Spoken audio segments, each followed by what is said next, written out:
From the jump, I know you was digging this because that Darth Vader imagery was wonderful. I knew we were going back to the world between worlds, obviously. Before I get going, welcome back to I Just Watched. I'm Joseph. We're talking Ahsoka Episode 5, Part 5, Shadow Warrior. Spoiler warning if you haven't seen the episode, just in case. Now that that's out the way, to make sure I'm not crazy in the beginning, it's real soft, real super subtle. I hear Vader's breathing. I don't hear the but I hear the that deep breath release that he has. I hear it super subtle in the beginning, and I played back the beginning and I heard it twice, so I feel like I'm not crazy. Maybe I am, but I need confirmation here whether I'm crazy or not, because then later on Jason himself says, you hear that? And then you start to hear the lightsabers real subtle, and they get louder and louder as they focus and just like let everything kind of fall off. You start hearing the saber duel much more like in your face. But I swear in the beginning I heard Vader's breath. The imagery in the world between worlds is beautiful. I love, because I mean, at first you get Anakin and he snips. It like brought me back to Clone Wars, and there's no way not to be nostalgic and enjoy this piece right here. Then the immediate just duel, live or die. Anakin, they go to work. You see Ahsoka holding her own. I feel like for whatever reason, the last couple of duels, she hasn't really unleashed, because we've seen her, and I know this is live action, so it might be a little different, but in the animated shows, she's jumping around, moving, you know, like she's agile and she's quick. You know, I never took her for being a power saber fighter, but a quick one with the dual sabers. So I feel like we haven't seen too much of that yet, and I feel like we're kind of building to that. And then you see her do those couple moves that are slick to get the upper hand. I was gonna say the high ground. Ooh, sorry, too soon. And he cuts the floor, which I thought was interesting because I had no idea where she was gonna fall, because that's a new aspect. And he basically tossed her into a memory in the Clone Wars animated show storyline live action with the young Ahsoka, Anakin with his armor, you see Rex, some of the 5-5, like all that imagery made it super hard not to love this episode. I think this episode is great, and this show keeps continuously getting better. When he starts to become Darth Vader, and when you see him turn around with the eyes, the glow, the red saber, you're like, you see him walking and just cuts to like full Vader and then cuts back to him. They did that a few times and it was absolutely beautiful.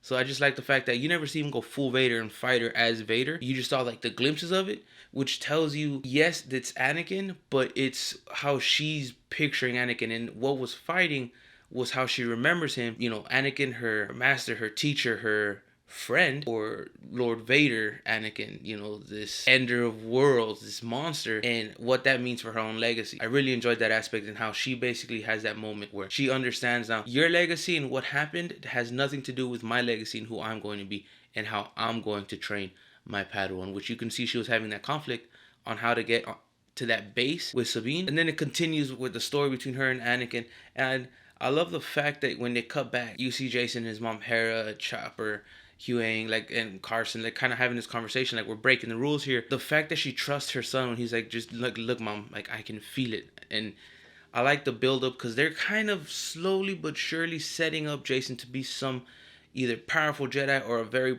important, powerful commander at some point.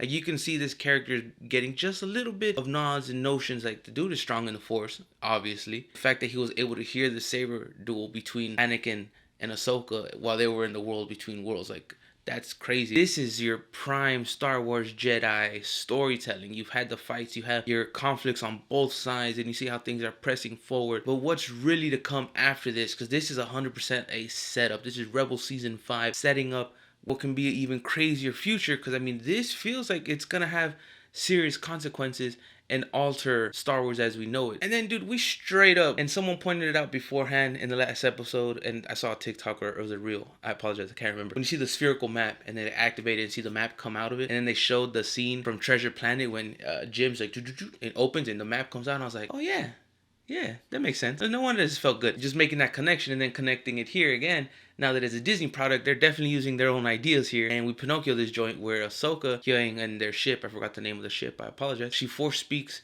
with a Pergo, and it opens its giant space well mouth, and they chill in there as they take off to a galaxy far, far away. How long do you think we're going to be in that other galaxy? An episode?